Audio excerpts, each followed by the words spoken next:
Huduma tayari hapa Mawengi. Kwa majina naitwa Dr. Twilumba Liweuli, mimi ni mkuu wa division ya afya lishe na ustawi wa jamii katika halmashauri ya wilaya ya Ludewa.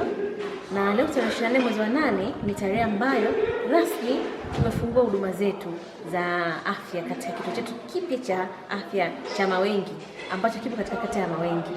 Kituo ambacho tulipokea milioni 250 kutoka serikali kuu, ambapo tukaanza ujenzi wa jengo hili la ugonjwa wa nje au OPD. Tukajenga vioo vya nje pamoja na kichomea taka pamoja na sehemu ya kutumia pondo la nyuma, ambapo mpaka sasa ujenzi umekamilika kwa 100%. Tumepata vifaa tiba na tumeanza huduma rasmi. Cha kwanza kabisa, kabla sijazungumza, napenda kwa dhati kabisa kumshukuru rais wetu Mheshimiwa Dr. Samia Hassan Suluhu kwa kutupa fedha hizi ambazo ilikuwa ni kiu ya wananchi au wakata ya Ludewa kupata huduma za karibu.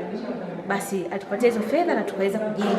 Kwa kweli tunashukuru sana, tunamwombea maisha marefu ili basi tuendelee kutupa hizo fedha tukamilishe ujenzi na basi tupate majengo mengine zaidi. Siku ya leo kwa kweli imekuwa ni nzuri kwa sababu mwitikio wa wananchi kwenye kituo chao ulikuwa ni mzuri. Wamekuja na bahati nzuri tulifanya huduma ya outreach, tuliongeza na watu wa huduma wengine kutoka hospitali ya wilaya walikuja hapa wakatoa huduma za ultrasound, huduma za wagonjwa wa nje, za dawa, lakini na ushauri na saa. Na tumeona mwitikio wa wananchi umekuwa mzuri, wamekuja, wametibiwa na wamefurahia huduma, na wengi wamezungumza, wameshukuru serikali kwa sababu mara kabla walikuwa wanatembea wanaenda mpaka Mlangali kupata huduma ya kituo cha afya, lakini sasa hivi mwezi wa 8 tarehe 2026 wako hapa wanapata huduma zao na wanafurahia serikali yao kwamba imewakumbuka. Lakini kitu kingine ninapenda kutoa rai kwa watumishi ambao wataanza kituo kipya kabisa, basi tunataka kuanza na upya na ile kasi ambayo rais wetu anataka. Lugha nzuri kwa watu wagonjwa, lakini wao kwa wao basi wazungumze vizuri ili tutengeneze culture ambayo itabeba sifa ya nchi yetu, lakini sifa ya rais wetu kwamba anapenda amani, lakini pia anapenda basi huduma kwa wananchi wao ifike zikiwa ziko za ubora zaidi.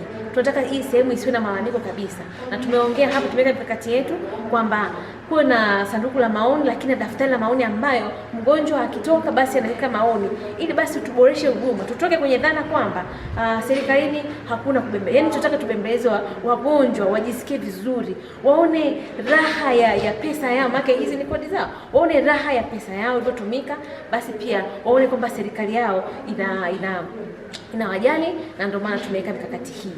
Mimi ninafurahi sana na tunaahidi wananchi wa kata ya Mawengi, idara ya afya iko hapa kuwahudumia, na tuahidi kutoa huduma ambazo ni nzuri. Hawatakuwa na haja ya kusafiri kwenda kupata huduma zingine sehemu zingine, hawana haja ya kwenda mkoa mwingine. Huduma ya afya inapatikana vizuri kituo cha afya Mawengi.